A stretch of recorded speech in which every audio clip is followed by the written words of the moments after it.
물론 여긴 국민 라디오. 나란히 가지 않아도 우리는 하나. 세상은 힘들게 해도 우리는 조합원. 우리는 하나.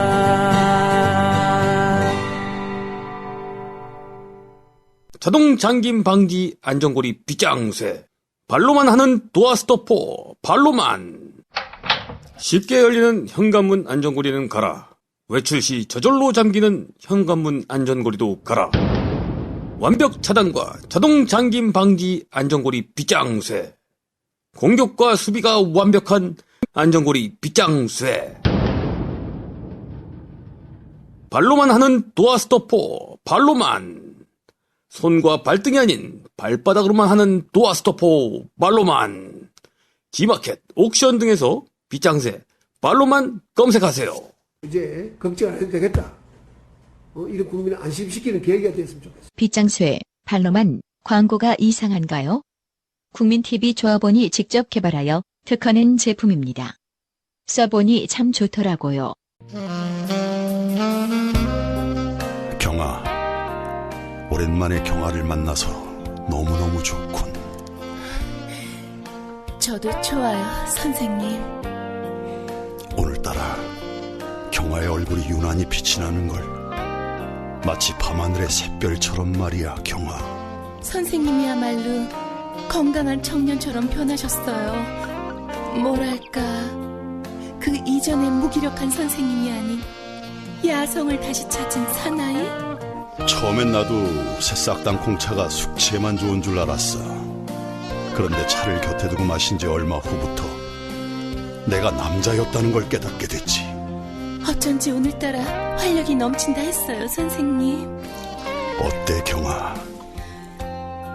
뜨거워요. 인터넷 다음에서 전창걸을 검색하시고 전창걸닷컴으로 오세요.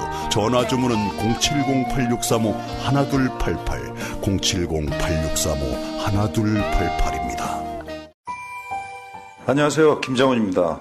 이번에 세월호 유가족들의 목소리를 빌어서 금요일엔 돌아오렴이라는 책이 나왔습니다. 세월호 참사 300일이 지난 지금도 세월호는 아직도 침몰되어 있다는 생각을 갖고 있습니다.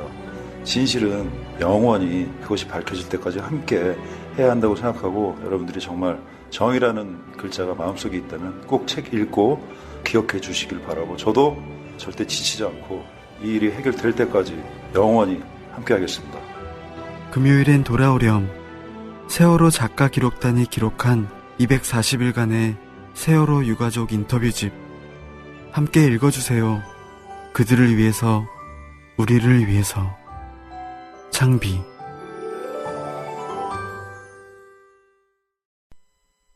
탄약지원사령부라는 것도 있어요. 별 하나짜리가 사령관이었는데, 네. 그리고 그 밑에 각 지역별로 이 탄약창이라는 게 있습니다. 대령 정도가 창장을 맡죠. 저는 1989년부터 91년까지 바로 군수사령부 예하 탄약지원사령부 밑에 있는 제6탄약창 4탄약중대에서 근무를 했죠. 오늘 힘이 없어 먼저 갑니다. 어느 아버지의 유언에 나오는 사연 보니까 이 탄약부대에 근무하던 병사에 대한 안타까운 그런 사연입니다. 예, 그래서 더 이렇게 감정이입이 되는데, 오늘도, 예, 우리의 수사반장님께서 오셔갖고 얘기를 진행해 주시겠습니다.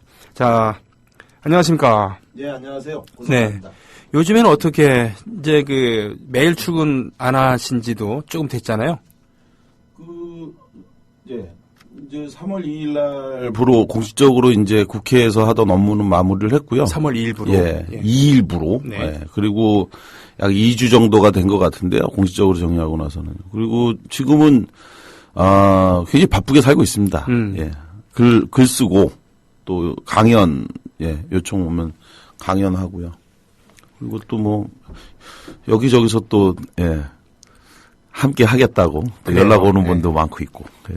하나를 잘 하고 버리면 있습니다. 하나가 또 채워지는 게 인생사이기도 하고 그럴 텐데. 예. 아무에게나 그런 게 거는 건 아니죠. 네. 예. 항상 준비된 사람에게. 아니, 그러니까 제가 만약에 보일러를 고치는 사람이면 또 보일러 고쳐달라고 연락이 오겠죠. 그러니까 그 영역에 맞는 전문성 있는 것을 이제 많은 분들이 각각의 방식으로 사회에 기여하는데 이제 저는 제가 갖고 있는 방식으로 기여하는 거죠. 네.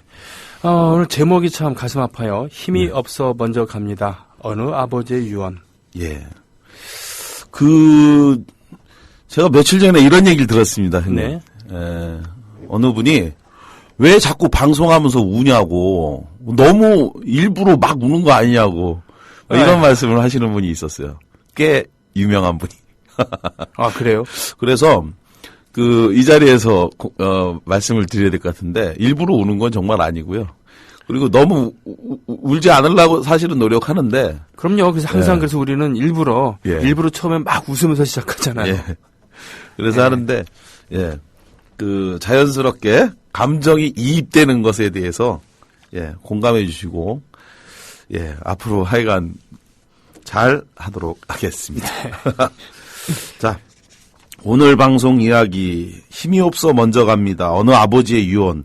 예, 고상만의 수사반장 30화 제목인데요. 대한민국은 징병제 나라잖아요. 네. 예, 헌법 제39조에 이 징병제와 관련한 걸 구체적으로 명시하고 있는데 모든 국민은 국방에 의무를 진다라는 내용으로 이제 정리가 돼 있죠. 근데 이거에 대해서 논쟁이 여러 차례 있잖아요. 모든 국민은 국방에 의무를 진다. 이걸로 보면 우리나라 여성은 국민이 아닌 게 되는 거죠. 고지고대로 그렇게 되는 건데. 국방에 의무를 지지 않거든요. 네. 예. 그래서 사실은 이 헌법 조항을 바꿔야 된다라고 하는 그런 논쟁도 있습니다. 여하간 이 나라의 절대 다수 국민은 그래서 국가의 부름에 따라 그 아들을 군대에 보내고 있습니다. 하지만 그렇게 당연한 것처럼 보낸 아들 중에서 돌아오지 못하는 이들이 있는데 오늘은 그중 한 명의 이야기를 합니다. 1966년생이면서 또 사건 발생 당시에는 22살이었던 당시 전남대학교 교육학과 8호 학번. 예. 형님은 몇 학번이시죠? 저는 86입니다. 아, 86학번이시구나. 전 재수했거든요. 아, 그럼 8호 대우. 네, 이분이랑 동갑이에요. 아, 이분하고? 네. 아, 그러시구나. 전남대학교 교육학과 8호 학번이었던 이동이라고 하는. 네. 이름이 좀 특이합니다. 이동. 이동. 예. 네. 이분도 이제 마찬가지로, 징병 통지서를 받아 육군에 입대를 했는데, 이때가 87년 2월 26일이었다고 그래요. 네. 2학년 마치고 간 겁니다, 그러니까. 2학년을 마치고 이제 간 거죠. 네. 당시 대학생이라면 학생운동에 참여하는 게 매우 자연스럽잖아요. 더군다나 전남대학교면은 더더욱 그렇습니다. 그렇죠. 예. 87학번인데 대학생활하는 동안 돌 한 번 던지지 않았다라고 하면 그거는 오히려 더 이상한 사람이다. 87학번? 예. 그렇죠. 87년이라면. 그죠. 예. 87학번 중에 돌 한 번 던지지 않았던 민주투사가 어딨냐 뭐 이런 얘기를 어느 소설책에서 읽은 적이 있는데 그때 이제 이동 이분도 전남대학교에서 굉장한 운동권 학생 중에 한 명이었대요. 네. 네. 그렇게 열심히 운동권 학생으로서 민주주의를 위해서 싸우다가 그리고 나서 때가 되어 입대를 한 건데요. 그런 이동이 신병 훈련소를 마치고 배치받은 자대가 방금 이제 형님이 말씀하셨던 것처럼 육군 군수사령부. 예. 밑에 탄약지원사령부의 예. 제9 탄약장이라고 되어 있네요. 예. 우리는 줄여서 구창이라 그랬습니다. 구창이요. 네. 7창, 6창 이런 식으로 했는데 예. 저는 6탄약창이었는데 아, 그래요? 예, 구창이 창원에 있다는 얘기는 들었죠. 육창은 어디 있어요? 임실, 관촌. 아, 임실군 그래요? 관촌면에 있습니다. 여기서 이제 저 탄약을 이렇게 쭉 만드는 건가요? 보관하는 만드는 게 아니라 예. 전방은 이제 금방 뚫릴 수가 있으니까 탄약을 많이 보관할 수가 없어요. 근데 후방은 그 탄약고를 수백 개 예. 농협 창고만한 그런 곳에다가 수백 개씩 양거리라고 해서 연쇄 폭발 일어나면 안 되니까 예. 드문드문 그러니까 몇 개 산등성이에 이렇게 짱박아 두죠. 수백 개를. 그래가지고 이제 예. 전시 상황에서 이제 이 탄약을 보급하는 보급하는 훈련 때도 그렇고 또는 구자가 3개예요. 예. 한국군의 구자 탄약이 미국군의 구자 그리고 워샤탄이라고 해서 WRSA. 그러니까 한국군이 전문적인 것까지 들어가죠. 한국군이 보관하고 있지만 우방국에서 전쟁이 일어나면 그걸 보내야 돼요. 그래서 걸프전 때 보냈어요. 마지막으로 한 가지만 더 궁금하고. 그럼 거기 있는 병들은 유사시에 이 탄약을 지고 가는 그 훈련을 하나요? 지고 가는 게 아니라, 그러니까 들어오는 것을 수입한다 그러죠. 그리고 내보내고. 그러니까 창고 관리가 주 업무 중에 하나예요. 그러니까 재고 관리. 그 여기 이제 경비중대인데. 전 그게 궁금했어요.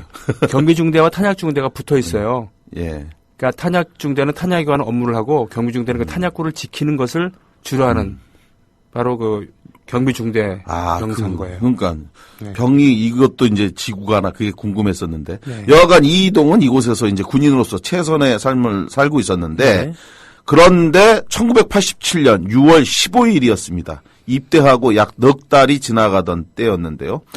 6월 15일 오후 저녁 5시경 87년 6월 항쟁의 불길이 들불처럼 타올라가던 그때였죠. 60항쟁이 시작됐고 5일이 지난 때니까요. 이때 이동의 가족은 평생 잊을 수 없는 최악의 전화를 받게 됩니다. 군에 간 이동의 부대에서 걸려온 전화였는데요. 당시 전화를 걸어온 사람은 이게 다 비슷해요. 보면 이 당시에 전화 걸어왔다고 하는 부대 관계자들의 특징 뭐 이러저러한 설명이 없어요. 그냥 자기가 할 말만 하고 그냥 서둘러 전화를 끊었다고 다들 이렇게 얘기하시는데 이때 역시 이동이 위급하니 빨리 부대로 와달라는 말만 하고 그냥 전화를 툭 끊어버렸다는 거죠. 지금 같으면은 아마 핸드폰으로 전화가 오니까 그 걸려온 번호로 뭔데 그러냐고 다시 물어나 볼 수 있는데 그때는 집 전화로 그냥 오니까 누군지 알 수 없잖아요. 그리고는 거기 전화 안 돼요. 부대 식통 전화. 번호가 또 달라요. 번호가 다르기 때문에. 일반 전화하고 군 번호가 또 달라서 걸려온 번호로 전화를 해도 또 안 돼요. 그랬었어요. 실제로. 그러니까 그런데 더군다나 뭐 전화번호도 알 수가 없고 그러니 영문도 모르지만 무슨 일인가 발생했다고 생각해서 그 가족들은 기차를 타고 무작정 서울에서 경남 마산에 위치한 아들 부대로 달려갔다고 합니다. 그렇게 달려가면서도 실상 이동의 부모는 설마 무슨 큰 일은 벌어지지 않았겠지. 누구랑 싸웠나. 또 부대 면회를 한 달 전에 갔었대요. 이때. 근데 그때만 해도 씩씩하고 건강했는데 별 문제 있겠냐. 뭘까 이렇게 불안해하면서 이제 달려서 갔는데 부대를 도착하니까 부대 관계자가 다시 자기네들을 데려간 곳이 국군 통합병원이라고 합니다. 그래서 어디를 진짜 다쳤나 보다라고 생각해서 황급히 따라가니 그들이 안내해 준 곳은 병실이 아니라 영안실이었다고 합니다. 아이고. 그리고 그곳에서 마주한 것은 죽은 아들 이동의 영정. 마음의 준비도 없이 마주한 아들의 영정을 보고 아버지는 그만 정신을 잃었다고 합니다. 누구나 당해도 참 그럴 거예요. 그럼요. 전혀 모르고 있다가 갑자기 영안실로 들고 가니까 여길 왜 오나 했는데 거길 들어가 보니 죽은 아들의 영정이 있더라. 누가 놀라지 않겠어요. 어느 부모가. 이 방송에서 계속 그래 보면은 제대로 얘기를 안 해주고 안 해줘요. 뭐 좀 급하다 내지는 좀 아픈 것 같다. 대강 이렇게 하고서는 빨리 와야 될 것 같다. 그러니까 다들 그렇게 하는데 이게 이제 이른바 이제 그러니까 이걸 전달하는 사람 입장에서도 굉장히 난처하니까 50년, 60년대에는 더 황당했답니다. 그때 피해본 분들을 만나보면 진짜 기가 막힌 게 뭐냐면, 그때는 전화도 없고 뭐도 없잖아요. 전보를 보내는데 전보가 더 늦는 거예요. 사람보다도. 전보를 보내고 그리고 나서 출발을 하는데 그때는 시신을 화장해갖고 그리고 나서 그걸 갖고 오는데 함에다 담아서 갖고 온대요. 그런데 그거를 그 부모한테 전달을 해줘야 되는데 그걸 전달해주기 민망하다고 그걸 동구방 나무 밑에다가 내려놓고 사람을 시켜서 저기에 가면 그 아들 유해가 있으니까 가져가라. 이렇게 해서 받았다는 분들도 제가 직접 만나봤었습니다. 얼마나 당황스럽고 황당하고 믿을 수가 없을 것 같아요. 전쟁 후라고 하더라도 네. 정말 사람 목숨에 대해서 그쵸. 인식이 더군다나 나라를 지키다가 예. 웬 뼈가루를 갑자기 갖고 와갖고 이게 당신 아들이다. 당신 남편이다. 얼마나 황당할까요? 믿을 수가 없을 것 같은데. 네. 근데 이때도 역시 이동의 아버지 역시 아들의 죽음을 받아들일 수가 없었답니다. 정신을 차리고 난 후 정말 아들이 죽은 게 맞는지를 직접 보겠다면서 시신 확인을 요구했는데 그때 부대 관계자는 봐야 뭐 하겠냐 이러면서 이걸 또 거부했대요. 안 보여줬다는 거예요. 지금 같아서는 정말 이해할 수 없는 내용이지만 정말 그때는 그랬습니다. 죽은 군인의 권리는 부모가 아니라 군 부대 지휘관에게 더 강했고 그래서 당시 이러한 군인들의 죽음을 우리는 흔히 개죽음이라고 이제 불렀던 거죠. 그러면서 이제 당시 부대 관계자가 계속해서 되풀이했던 이동의 사망 원인 이게 또 부모 그 가족들을 2번 죽였는데 네. 바로 가정불화로 인한 비관 자살이다. 그 비관 자살의 이유는 뭐였냐? 바로 아버지가 재혼했기 때문에 이것을 비관해서 자살한 거다. 부대 지휘관이 자기 앞에서 이렇게 얘기를 했다고 합니다. 예. 이 아버지는 정말 이해할 수 없었다라고 합니다. 억울하고 원통했다. 도대체 이 부대 지휘관이 자기에 대해서 우리 가정에 대해서 뭘 안다고 예. 바로 이 얘기를 할 수 있을까? 예. 부대 지휘관이 말한 이동 이병의 자살 주장, 즉 가정불화로 인한 비관 자살의 근거는 도대체 무엇이었을까? 여기서 이 내용을 잘 들으셔야 됩니다. 네. 그때나 지금이나 크게 다르지 않은 진실. 군대 다녀와 본 분들은 잘 알겠지만 다녀와 보지 못한 어머니들, 여자분들 잘 들으셔야 됩니다. 모든 군인은 입대하면 제일 먼저 신병훈련소에서 요구받는 게 있습니다. 뭐죠? 그 가족관계 그쵸. 이런 부분 예, 신상명서서 이런 걸 자세하게 적상하는데 거기 보면은 자기가 어떤 학교를 어떻게 다녔고 이런 것뿐 네. 아니라 가족관계가 어떻게 되고 뭐 여자친구 있는지 뭐 네. 사이는 어떤지 이런 거 다 꼬치꼬치 적어내야 돼요. 성장 과정에서부터 모든 이야기를 마치 자기소개서 쓰듯 하는데 그 요구하는 수준이 형님 말씀하신 것처럼 거의 범죄자가 조사받을 때 조서 쓰는 수준. 맞아요. 매우 정교하고 치밀하게 예, 태어나서부터 여기에 들어오기까지의 전 과정, 그 사이에 교우관계, 친분관계, 집안 내에 빽이 있는 어떤 힘센 사람이 있는지, 고위공직자가 있는지, 국회의원이 있는지, 예, 그리고 또 여자친구가 있었는지, 뭐 이런 것들을 빠짐없이 다 쓰도록 요구합니다. 네. 바로 이때 별 생각 없이 쓰는 글이 이후 이 군인이 죽을 때 매우 불리한 요소가 됩니다. 예를 들어 제가 이 방송에서도 여러 차례 말씀드렸지만 군 입대 전에 대학에 떨어졌거나 여자친구와 헤어졌거나 또는 아버지가 실직했거나 부모가 이혼했거나 그도저도 아니면 부모 사이가 좋지 않았거나 또는 어려서 사정에 의해 할머니 손에서 컸다는 사실 등등등 이 모든 것이 사실은 그 사병이 죽었을 때 자살의 중요한 근거가 된다. 네. 이것은 그때나 지금이나 여전히 크게 다르지 않습니다. 그래서 보면은 뭐 탈영의 이유, 그 탈영병 같은 네. 경우 보도 나올 때도 보면 여자친구의 변심에 의해서 뭐 탈영을 그렇죠. 했다. 예. 또는 뭐 가정불화 때문에 탈영을 했다라고 신속하게 보도되는데 그게 맞아요. 얼마나 정확한 내용인지는 모르죠. 예. 부대에 있으면 부대의 잘못이지 그게 어떻게 다른 원인이 되겠습니까? 뭐 여러 가지 이유가 있는데 사실은 이게 진짜 옛날 얘기가 아니라 지금도 여전히 마찬가지로 똑같습니다. 네. 예, 작년 재작년에 있었던 사건, 예, 매일매일 고참들이 아침, 점심, 저녁에 먹는 그 급식 식단표를 외우라고 강요하고 이걸 못 외웠다는 이유로 온갖 인권 침해, 아주 그냥 잔혹한 인권 유린을 했고 이로 인해서 목숨을 끊었는데 그 죽은 원인에 대해서 당시에 군 헌병대는 이 사실을 은폐하고 대신 교통사고로 사망한 그 아버지의 불행한 죽음을 자살로 조작해갖고 네. 그래서 그 자살한 아버지를 따라 이 아들도 자살한 걸로 조작해버렸던 사건이 있었습니다. 네. 제가 이거에 대한 조사 자료를 요구하니까 거기다가도 이렇게 거짓말을 써서 보내서 제가 매우 분노해갖고 이 문제를 가지고 집요하게 따지니까 그제서야 두 번째 자료가 제대로 왔던 기억이 있는데요. 이게 군의 현실이에요. 네. 군 수사기관의 현실입니다. 이동 역시 마찬가지로 다르지 않았어요.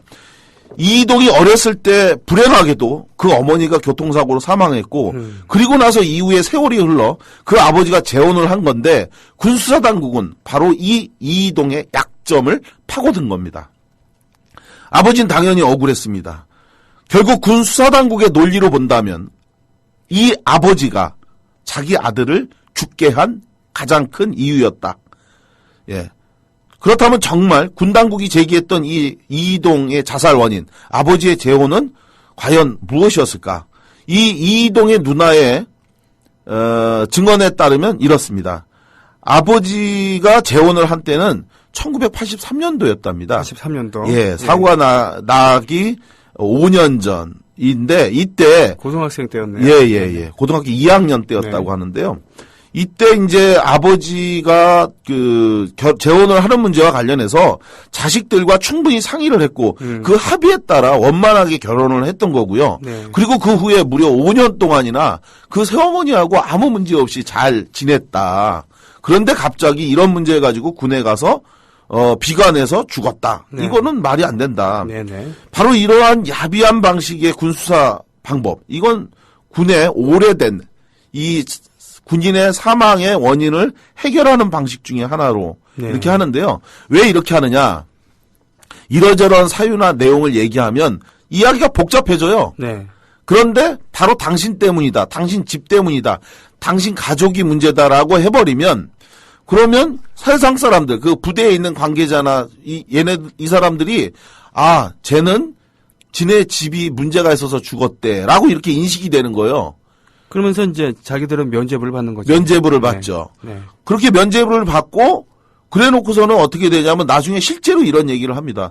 아니 당신네가 문제가 있어서 또는 당신 자식이 문제가 있어서 죽은 건데 부끄러움도 없이 어떻게 뻔뻔스럽게 와갖고 자꾸 우리 철문을 흔들고 중대장 대대장 면담한다 그러고 여기저기다가 탄원선이 진정선이 하면서 낸다고 해갖고 부대를 이렇게 발칵 뒤집어 놓냐 이러면서 비난을 합니다.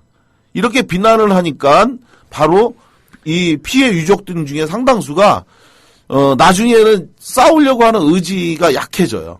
그렇죠. 결국은 우리 책임이야. 그렇죠. 예, 이렇게 스스로가 이제 막 그게 스스로를 아닌데. 이렇게 막 움츠러들게 만드는 거죠. 네. 당신 재혼했잖아. 당신 재혼 때문에 애가 죽은 거야. 당신 이혼했잖아. 당신이 아버지가 실직했잖아. 이런 식으로 공격하면 그 가족이 어떻게 되겠어요? 야, 수학여행 급여 타라 그랬어? 그런데 왜 국가의 책임을 물어? 라고 얘기하는 그런 어처구니 없는 얘기도 있잖아요. 더군다나. 들었던 얘기 중에 가장 진짜 격분하는 얘기는 돈도 없는 애들이 왜 제주도를 가다가 죽었냐 이런 얘기를 했던 목사인가 누가 그런 얘기를 해갖고 진짜 제가 진짜 심장이 멎어버릴 만큼 아주 격한 분노를 느꼈던 적이 있었는데 이런 일들이 사실은 비일비재인데 김은중이 사건 이 사건도 사실 마찬가지예요. 김은중이를 자타살 논쟁이 뜨거우니까 이때 바로 별셋이었던 삼성장군 출신의 이 아버지에 대해서 군 같은 동료 후배 선후배들이 어떻게 공격했느냐. 김은이 파파보이 마마보이였다라는 걸로 공격합니다. 이게 이제 딱 유일한 공격거리였는데 이 근거가 뭐냐라고 이제 물어봤더니 국회 공식 보고에서 당시 특조단장이 했던 말이 뭐냐면 김은중이가 휴가 끝나고 부대 복귀하는 날 그 엄마가 한 번 자동차로 태워서 부대 앞까지 데려다 준 적이 있습니다. 이게 마마보이 나약한 애였다. 그런 애가 이 업무 부담 때문에 자살했다. 이렇게 했어요. 할 말이 없으면 가만히나 있지 말이죠. 예? 이런 걸 근거랍시고 내놓는 이런 정말 이거는 이런 식으로 수사하는 거 정말 잘못된 거고요. 당시 특조단장이 국회에서 이렇게 공식 보고했는데 그 이야기를 들었던 그 김은중의 부모 입장에서는 그야말로 2번, 3번 가슴을 찢는 비열한 음해요. 명예훼손이 아닐 수 없습니다.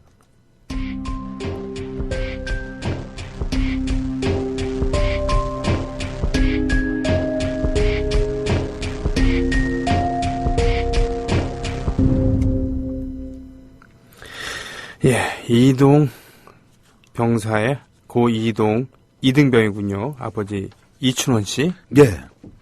이동의 아버지 이춘원 씨의 투쟁은 그래서 이때부터 이제 시작됐습니다. 군수사당국이 도저히 납득할 수 없는 수사결론으로 아버지의 명예, 또 그 가족, 또 이동의 명예를, 아버지와 아들의 명예를 한꺼번에 다 흔드는 것을 보면서 더 이상 이렇게 그냥 갈 수는 없다.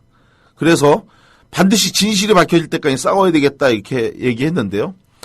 이동의 아버지가 아들의 사망 사고와 관련해 갖고 추적을 하면서 발견된 이후의 정황들은 상당히 이해하기 어려운 겁니다. 먼저 부대 측에서 밝혔던 이동의 사망 경위 1987년도 6월 15일 오후 2시경이었다고 합니다. 예. 그러니까 가족이 오후 5시에 처음 전화를 받았는데 약 3시간 전에 오후 3시경에 처음 이동의 사체가 발견이 됐는데요.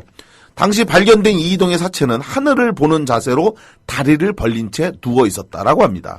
예. 그리고 사체 옆 박스에, 사체 옆에 우측에는 약 70cm 정도 떨어진 한쪽 다리에서 약 70cm 떨어졌으니까 거의 붙어 있었다라고 보면 되는데요. 네. 바로 거기에 탄약 박스가 놓여 있었다고 합니다. 여기가 이제 그러니까 탄약창이니까 탄약 박스가 흔했죠. 예, 흔하죠. 네. 예. 그 탄약 박스가 있는데 바로 이 탄약 박스 위에 이동이 자살할 때 사용한 것으로 추측되는 M16 소총이 놓여 있었다. 그러니까 총상에 의한 사망이군요.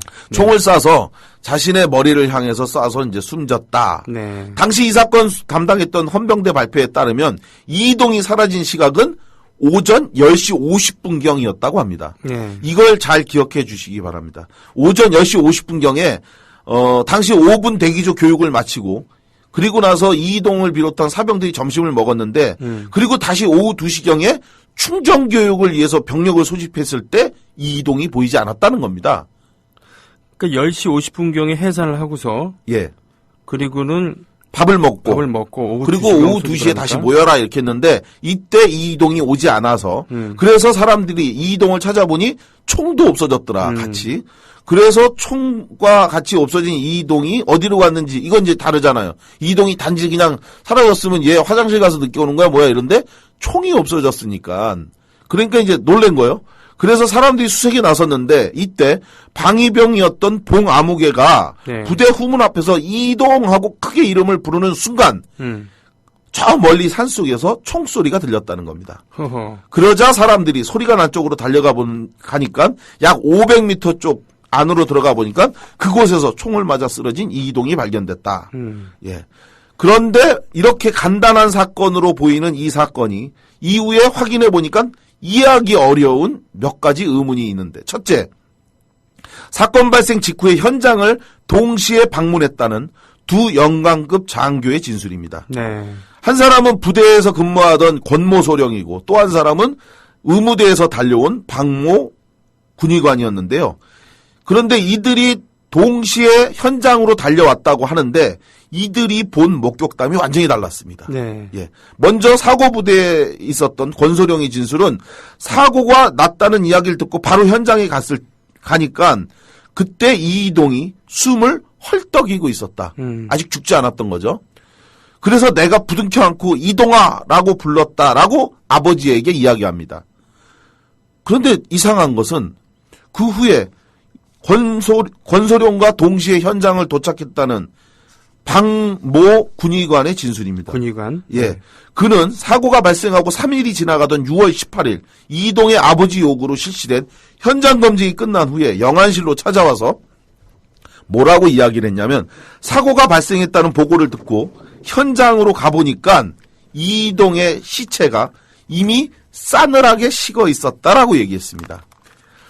네. 군의관의 진술은 아주 중요하죠. 네. 왜냐하면은 이게 시체가 그 보통 사람과 달리 네. 언제 죽었는가를 그렇죠. 알아야 되는 거니까. 그렇죠. 예. 그런데 더 중요한 건 동시에 현장에 왔다고 하는 사람들은 진술이 또 같아야 되는데 네. 이 두 사람의 진술은 하늘과 땅 차이만큼 큰 거죠.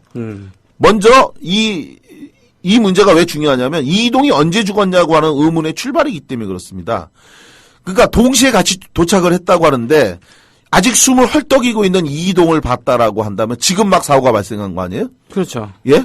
이미 목숨도 안 끊어졌으니 체온이 따뜻한 거고. 그런데 동시에 왔다고 하는 군의관은 이미 싸늘하게 식어 있다. 그러면 이미 숨진 지 오래된 거예요. 그렇죠. 이 사건의 논란이 후에다 말씀드리겠지만, 진짜로 이동이 죽은 시각이 오전 10시 50분에 사라져서 그때 죽은 건지, 아니면 오후 2시가 넘어서 사망한 건지에 대한 논란이 있습니다. 그런데 사체의 온도가 한 사람은 같은 시간에 왔는데 헐떡이고 있었고 한 사람은 싸늘하게 식어 있었다고 하면 네. 과연 정말 죽은 시각은 오전 10시 50분인지 아니면 오후 2시가 넘은 시각인지에 대한 논란이 있는 거죠. 오후 2시 넘어서 죽었다고 한다면 헐떡이고 있었을 것이고 오전 10시 50분에 이미 죽었다고 하면 싸늘하게 식어 있었을 텐데 어떻게 두 사람의 진술이 이렇게 다 다를 수 있느냐. 과연 도대체 죽은 시각은 언제였느냐 이 문제가 있었고 두 번째 의심은 더욱 수상했습니다. 바로 이동이 자살하는 데 사용했다고 군수사 당국이 발표했던 M16 소총이 놓여져 있는 상태였는데요. 아까 말씀드린 것처럼 탄약 박스 위에 총이 있었다고 그랬잖아요. 네. 예. 박스 위에 총이 있었는데 이 총이 가지런히 놓여 있습니다. 마치 누군가가 얌전하게 총 쏘고 이제 죽었다 하고 딱 올려놓고 죽은 것처럼 흐트러지지 않고 딱 총이 놓여 있어요. 어떻게 그렇게 놓여 있는지 그건 정말 이해하기가 어려운데 더 놀라운 건 뭐냐면 이 총의 형태를 이제 아시는 분들은 이제 쉽게 이해가 가는데 M16에는 조종관이라고 하는 게 있어요. 아시죠? 네. 조종관. 네. 기억하시나요, 지금? 네. 제대하신 지 오래됐는데. 조종관이 있잖아요. 네. M16, 저도 이제 M16을 썼었는데, 이렇게 부채꼴 형태로 돼갖고, 이렇게 부착되어 있는, 이렇게 가늠자가, 이렇게 뭐라고 할까요, 이걸? 이게 가늠자와 가늠수가 있는데. 조종관. 네네. 요거는 이렇게 안전이 있고, 네. 반자동이 있고, 자동이 있잖아요. 네네. 그래서, 사격을 할 때, 사격 통제관이, 조종관 안전 프로라고 외치죠. 그러면 반자동으로 놓는 겁니다. 그렇죠. 네. 반자동은 한 발씩 쏴지는 거죠. 방아쇠를 한 번 당기면 한 발씩. 그리고 자동은 그냥 한 번에 드르륵. 그렇죠. 다 긁어지는 네. 그런 게 이제 M16의 형태인데 그렇기 때문에 사격 통제관이 사격을 먼저 할 때는 반드시 하는 말이 조종관 안전 프로부터 그렇죠. 먼저 외칩니다. 네. 그리고 그 다음에 외치는 말이 같이 복명하면서 조종관 안전 프로 이렇게 하면서 풀죠. 그리고 반자동으로 갖다 놓죠. 그걸 어떤 바보가 자동으로 나갔고 드르륵 긁어갖고 걔도 또 엄청 맞는 걸 제가 봤는데. 엄청 맞죠. 네. 제가 맞는 거 봤어요. 제대로 그 부대 복귀도 못해요. 남들 차 타고 갈 때. 다 같이 맞죠. 오리걸음 해갖고 와야 돼요. 네. 사격 얘기 조금 더 할까요? 그러니까 사격자의 군기는 엄청 중요하죠. 그러니까요. 생명이 관계된 거기 때문에. 그러니까요. 드르륵 해갖고 그걸 자동으로 나갔고 드르륵 해서 하늘로 올라가갖고 네. 진짜 걔 엄청 맞았고 그 왜 말로만 들었던 왜 사격 중에 절대 어떤 경우에도 그 사격장 안으로 들어가면 안 된다. 그렇죠. 라고 얘기하는데 그런 바보가 있을까 하고 웃었거든요. 예. 저 봤어요. 사격하고 있는데 진짜 제 옆에 있는 애가 들어가는 거 봤어요. 어저께는 왜 들어갔는지 SBS에서 뉴스 촬영 중인데 예. 심 스텝이 카메라 앞에 얼씬거리다가 예. 카메라에 노출이 됐잖아요. 아, 그래요? 예. 그 사격을 하는데 이제 철모에다가 이렇게 대고 이렇게 옆에 끼고 하는데 저희가 이제 이게 잘 안 되니까 탕 하는데 철모가 얘가 뚝 떨어진 거예요. 사격장 안으로. 그거 주스로 들어간 거야? 네. 나중에 왜 들어가냐니까 사격하는데 철모가 뚝 떨어져서 떼굴떼굴 굴러서 그 안으로 들어가니까 순간적으로 이제 죽었다. 이거 교관한테 그래가지고 자기도 모르게 들어갔는데 들어가서 철모를 줍는 순간 자기가 이거 진짜 죽었다 이 생각을 했다 이런 얘기를 하더라고요. 그래서 그런 일도 있었는데 여하간 이 사격장에서 조종관의 이 조종관 위치를 안전으로 두면 절대 총알이 나가지 않죠. 그리고 반자동으로 놓으면 한 발이 나가고 그리고 자동으로 놓으면 한 번에 이제 다. K2 소총 같은 경우는 네. 점사가 있어갖고 네. 점사 기능으로 하면 예. 뭐 한 서너 발씩 예, 세 발씩 나가고 있어요. 다다닥. 예. 다다닥. K2는 예. 세 발. M60는 자동으로 다 반자동만 나가죠. 있죠. 네. 그런데 놀랍게도 당시에 이이동 사건 현장에서 탄약 박스 위에 소총이 놓여 있었는데 그 소총의 조종관 위치는 바로 안전 상태에 있었습니다. 그렇다면 이거는 도저히 자살할 수가 없는 거예요. 예. 말씀드렸던 것처럼 사건 현장에서 사건 현장에 가서 사람들이 사진을 찍고 뭐 할 때 현장을 훼손하는지 않아야 되는 게 원칙입니다. 그대로 두고 사진을 찍죠. 네. 그런데 사건 현장에서 발견된 소총에는 안전 상태로 조종관이 가 있었는데 이런 상태라면 절대 총알이 나갈 수가 없었는데 어떻게 이이동이 총을 맞아서 숨질 수 있느냐? 아주 결정적인 증거입니다. 이런 거는. 예. 네. 그래서 바로 이런 부분과 관련해서 그 총기와 관련한 의문을 갖게 됐는데 이 아버지가 그래서 이제 군 헌병 수사관에게 과연 이 총이 이이동이 사용한 것이 맞는지 이거를 확인해 달라고 요구를 하게 됩니다. 그런 방법 중에 가장 확실한 방법. 정말 이 총을 이이동 자기 아들이 만진 게 사실인지를 확인해 달라고 하면서 총기 지문 감식을 요구했는데 그런데 군수사당국은 이 총기 지문 감식을 하지 않고 있다가 뒤늦게 이 아버지의 요구에 따라 하게 됐거든요. 그런데 놀랍게도 총기 지문에서 감식되지 않았다. 아무 지문도 나오지 않았다. 이렇게 얘기를 합니다. 누군가가 닦았다는 것밖에 안 되고요. 네. 의혹 사건들은 자기네들이 유리한 거는 반드시 지문이 나온다고 하면서 이쪽에서 분리하면 꼭 지문이 나올 수도 있고 안 나올 수도 있다. 기름이 묻어서 안 나온다. 기름이 있으면 더 잘 묻지. 무슨 소린지 저는 도대체. 더 잘 묻죠. 한번 기름으로 저기 뭐 발라놓고 한번 찍어보십시오. 그러면 그게 뭐 식용유나 이런 게 아니고 총기나 이런 데서 닦는 기름은 다르거든요. 그렇죠. 반짝반짝하고 이렇게 하는데 하여간 이런 상태에서 더 이해할 수 없는 것. 바로 숨진 이이동의 사체를 검안할 당시에 바로 이이동의 낭심에서 얻어맞아 생긴 것으로 보이는 붉은 타박상 또 우측 눈 두덩이에 멍자국이 발견됩니다. 이건 굉장히 강한 의혹이죠. 사망 전에 누군가에게 맞았다. 그런 것이 분명하다 이렇게 했는데 군수사당국 해명은 또 달랐습니다. 예, 시신에서 나타나는 일반적인 현상이라고 하면서 치부했는데요. 그런데 사실은 사망 전에 누군가에게 구타당한 타박상은 충격을 받은 그 부위는 가장 먼저 변색한다는 것이 가장 기초적이고 상식적인 의문입니다. 네. 근데 이런 것에 대해서는 이제 의문에 대해서 군수사당국은 답변을 하지 않습니다. 이외에 또 한 가지 의문은 사건 현장에 안경이 발견되지 않았다는 겁니다.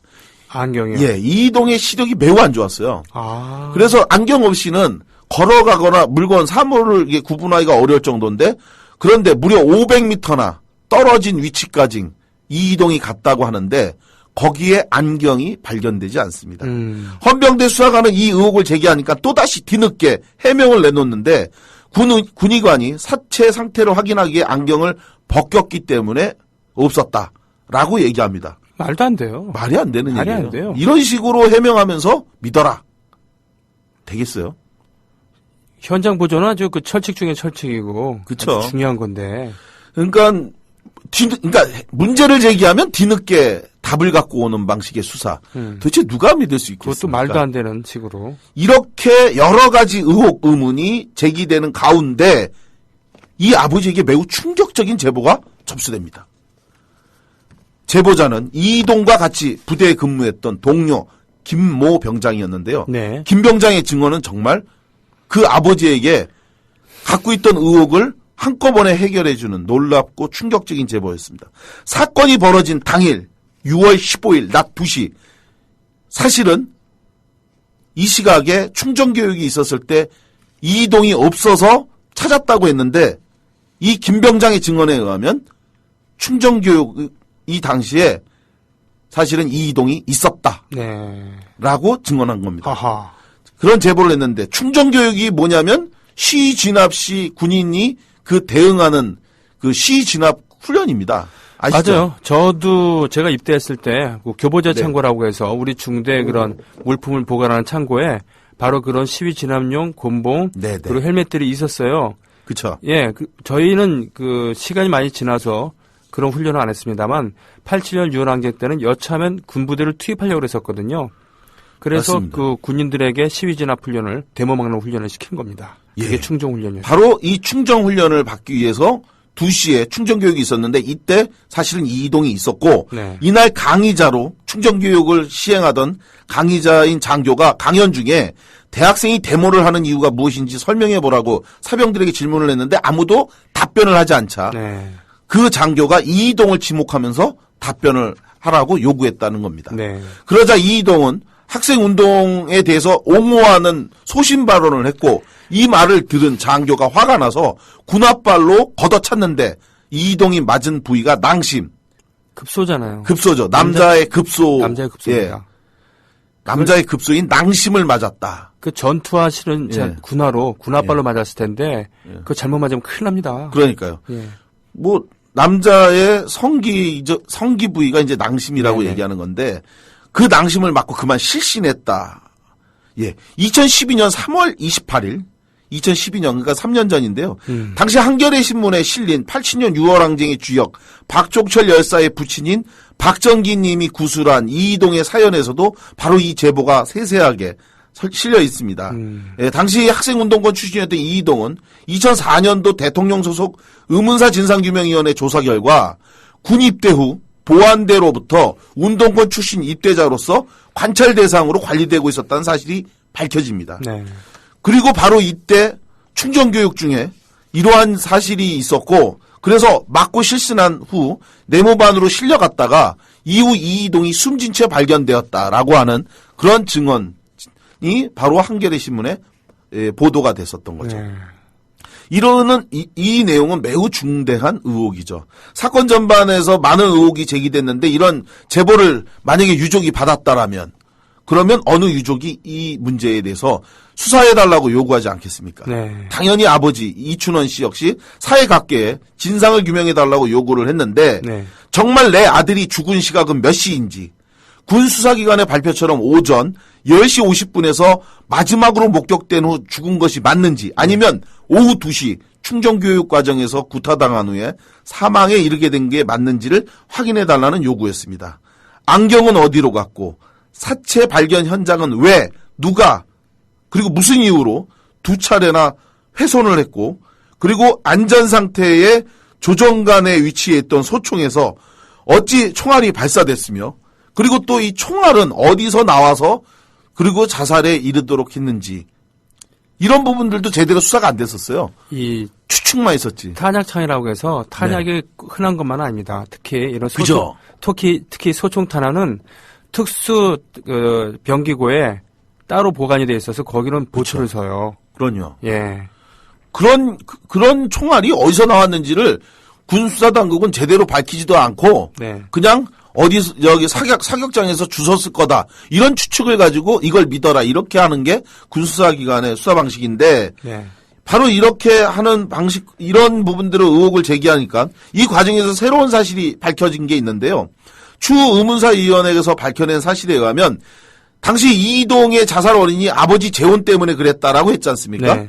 알고 보니까 이것은 당시 부대 중대장이 적극적으로 조작했다는 사실이 밝혀집니다. 그걸로 가자. 예. 의문사의 보고서에 따르면 당시 사고가 나자 중대장은 전체 중대원을 2번이나 불러 소집시킨 다음에 이동의 아버지가 재혼을 했고 부자 간의 사이가 좋지 않았다라는 특별교육을 2번이나 했다는 거예요.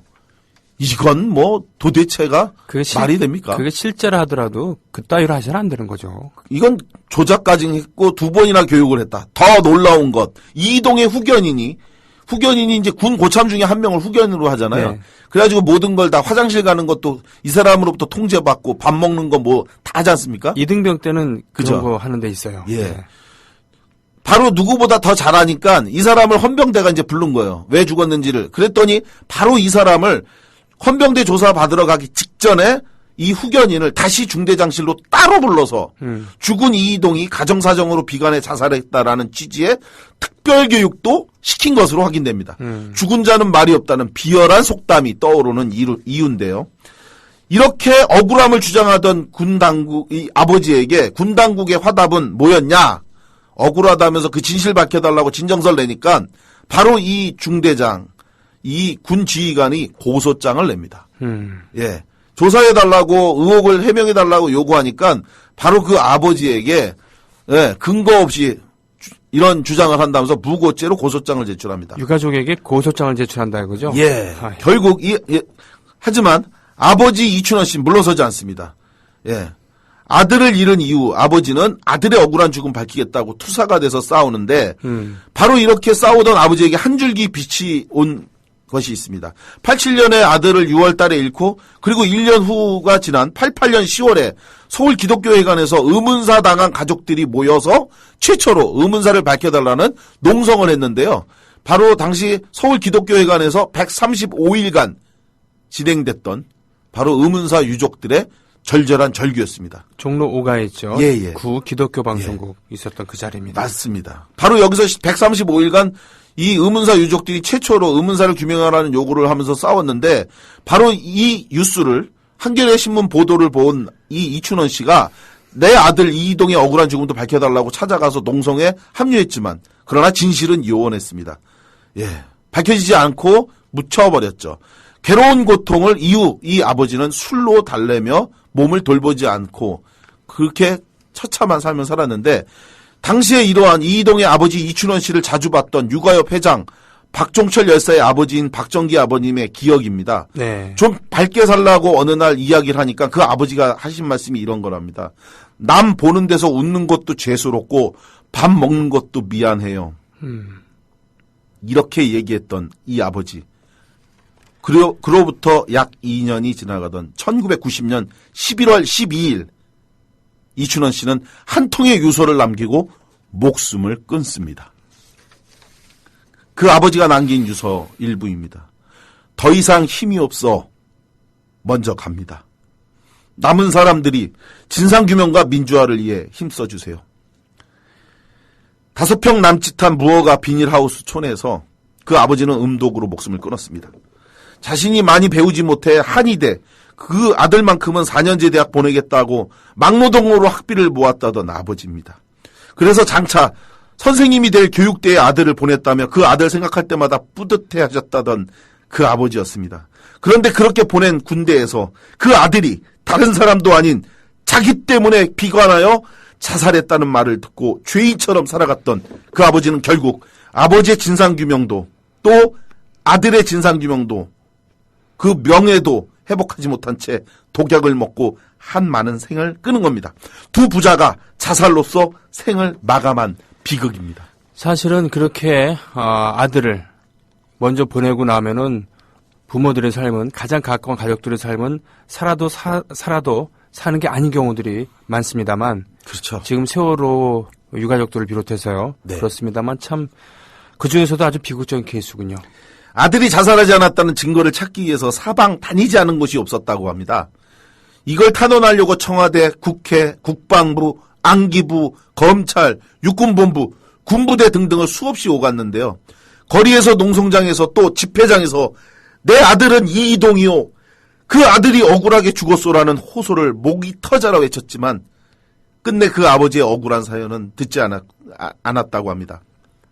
근데 이 과정에서 가슴 아픈 기억을 가진 사람이 또 있었어요.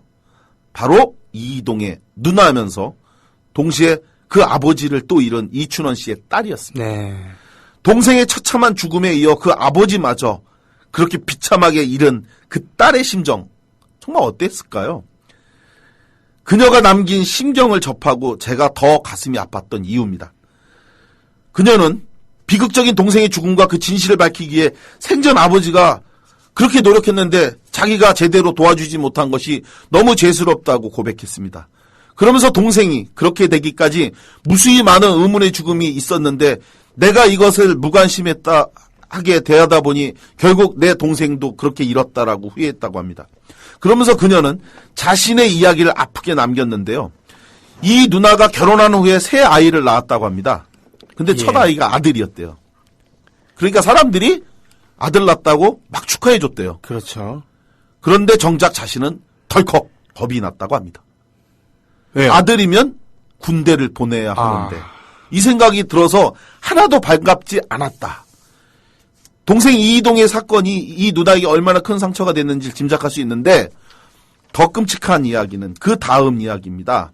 이 누나가 하신 말씀이 몇 년 후에 큰아이가 태어난 큰아들이 아파서 병원에 진찰을 갔는데 진단 결과 선천성 심장병이라는 진단이 내려졌대요. 네. 이런 상황이면 부모들 심장이 어떨 것 같습니까? 당연히 놀랍죠. 아유, 그럼요. 어떻게 해요? 선천성 심장병 조심해서 살아야 되는데. 예. 그런데 이희동의 누나의 말은 정말 뜻밖이었습니다. 의사로부터 선천성 심장병이라는 말을 듣는 순간 큰일 났다는 생각보다 먼저 든 생각이 있었다고 합니다. 아, 그러면 군대는 안 가도 되겠구나 라는 안도가 먼저 들었다는 것. 아이가 병에 걸렸는데 오히려 잘 됐다고 생각했다는 이 누나의 고통. 이걸 이 나라와 국방부는 정말 이해할 수 있을까요? 군 사망사고는 군인 한 명이 죽는 것이 아닙니다. 이 사건에서 보듯 그 가족 전부를 죽이는 겁니다. 그런데 군은 자신의 책임만 면하면 된다고 생각하고 자신이 총을 쏘고 자신이 목을 매면 자살로 처리합니다. 그 원인이 부대적 요인이 아니라 가정적 요인, 개인적 요인으로만 만들려고 하는데요. 이희동이 죽은 87년부터 지금까지 크게 달라지지 않았습니다. 내가 힘이 없어서 죽는다는 이 아버지의 외침은 지금도 여전히 유효합니다. 전국 곳곳에서 이런 아버지가, 어머니가 죽지 못해 살고 있고 실제로 죽고 있습니다.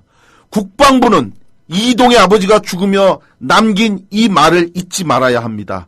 이 아버지 이춘원 씨가 남긴 그 말, 내가 힘이 없어 죽는다는 이 말의 진실, 이 죽음은 바로 국방부의 책임입니다. 군은 누군가의 아들만 징병하지 말고 그 나머지 책임도 적극적으로 맡아야 합니다. 자살하는 군인이, 죽은 군인이 왜 국가의 책임이냐며 오히려 반문해서는 안 됩니다. 국방부는 그 아들과 그 부모와 그 형제의 명예를 예우해야 됩니다. 모든 군인의 죽음을 예우해야 합니다. 국방의 의무가 신성한 국민의 의무라면 국가 역시 그 모든 군인의 죽음을 예우하는 것이 또 다른 국가의 의무임을 인정해야 합니다. 저는 이것이 이루어질 때까지 싸우고 말을 할 것입니다. 피어나지 못한 채 숨진 젊은 넋 이희동과 그 아버지 이춘원 씨의 명복을 빕니다. 고맙습니다.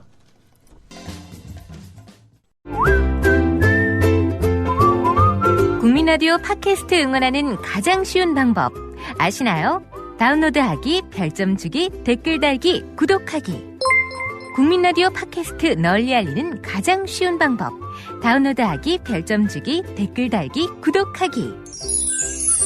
기억하세요. 다운로드하기, 별점 주기, 댓글 달기, 구독.